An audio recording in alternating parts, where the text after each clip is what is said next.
Subscribe now and press the bell icon. Never miss an update. Hello, अस्सलाम वालेकुम। मैं हूं अंजुम मलिक। आज ये रीड का जो हम दूसरा टॉपिक पढ़ेंगे ये कवायद है। कवायद में क्या है? हर्फ है, हरूफ है, लफ्ज़ है, अल्फाज, कलमा, महमल, जुमला, ये सब हम पढ़ेंगे। देखो, हर्फ, हरूफ, लफ्ज़, अल्फाज, कलमा, महमल और जुमला, ये हम पढ़ेंगे। एक एक करके पढ़ते हैं। हर्फ, देखो हर्फ क्या होता है? जैसे हिंदी में वर्ड होते हैं ना, का खा गा गा, ये सब वर्ड ही तो होते हैं हिंदी में। तो उर्दू में उसको क्या कहते हैं? हर्फ कहते हैं। उर्दू में क्या कहते हैं उनको? हर्फ। तो हर्फ क्या है? देखो, जबान का वो छोटा सा हिस्सा, जबान का वो छोटा सा हिस्सा जिसकी पहचान और बोलने की तर्ज होती है। तर्ज का मतलब होता है तरीका या पद्धति होती है, उसे हर्फ कहते हैं। जैसे अलीफ, जीम, दाल, रे, सीन वगैरह। तो क्या कहलाया? हर्फ। समझ पाए? हर्फ जबान का छोटा हिस्सा होता है। जैसे वर्ड हिंदी जबान का सबसे छोटा हिस्सा होता है ना, ऐसे ही हर्फ जबान का वो छोटा सा हिस्सा है जिसकी पहचान किससे होती है? बोलने की तर्ज से, मतलब बोलने के तरीके से होती है, उसे हर्फ कहते हैं। जैसे अलीफ, जीम, दाल, रे, सीन वगैरह। अब हर्फ हो गया। अब हरूफ। हरूफ किसे कहेंगे? शब्दों के कहेंगे। एक से ज्यादा हो तो हरूफ कहलाते हैं। ये तो एक है, और इनसे ज्यादा हो तो क्या कहलाते हैं? हरूफ। और हर्फ की जमा, हरूफ क्या है? हर्फ की जमा होती है। और लफ्ज, दो या ज्यादा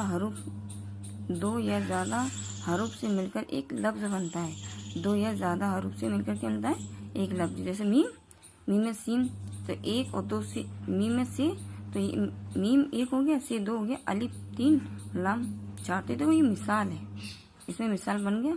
तो इसे मिसाल के तौर पर देखते हैं। बे में अलिफ, बा, दो, तो ये तीन हर्फ मिलके क्या हो गया? एक लफ्ज बन गया। जिंदगी, वतन वगैरह। अल्फाज,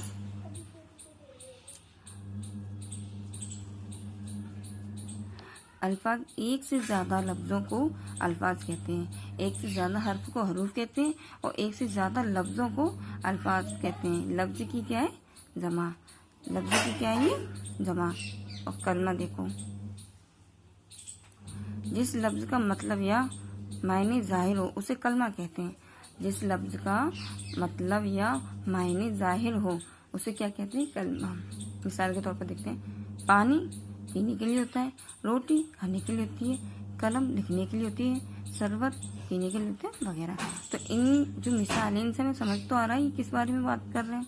या पानी को हम जानते हैं, रोटी क्या है, कलम, शरबत क्या है। तो ये क्या हो गया? कलमा। जिस लफ्ज का मतलब सही निकल रहा हो उसे कलमा कहते हैं।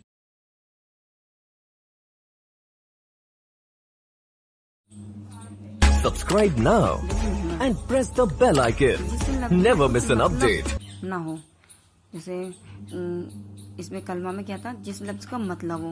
और महमल में क्या है? जिस लफ्ज का मतलब ना हो उसे महमल कहते हैं। मिसाल के तौर पर बानी, जो बोलते हैं ना पानी वानी, तो पानी तो समझ में आता है, बानी क्या चीज़ होती है पता नहीं।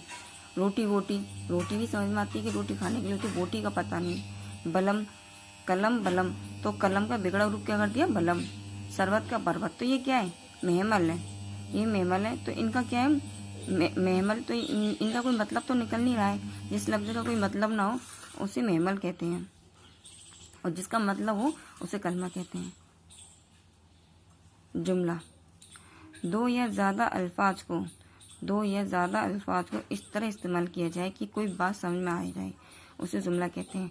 दो या ज्यादा अल्फाजों को मिलाकर कुछ ऐसे इस्तेमाल किया जाए कि कोई बात समझ में आए। जैसे कि वाक्य को बना दो, वाक्य होता है, उसको जुमला कहते हैं। मिसाल के तौर पर शकील किताब पढ़ता है, इसमें समझ में आ रहा है कि शकील क्या कर रहा है? किताब पढ़ रहा है। रईसा खाना बनाती है, इसमें क्या समझ में आ रहा है कि रईसा क्या कर रही है? खाना बनाती है। कामरान खेलता है वगैरह। तो इसमें क्या है?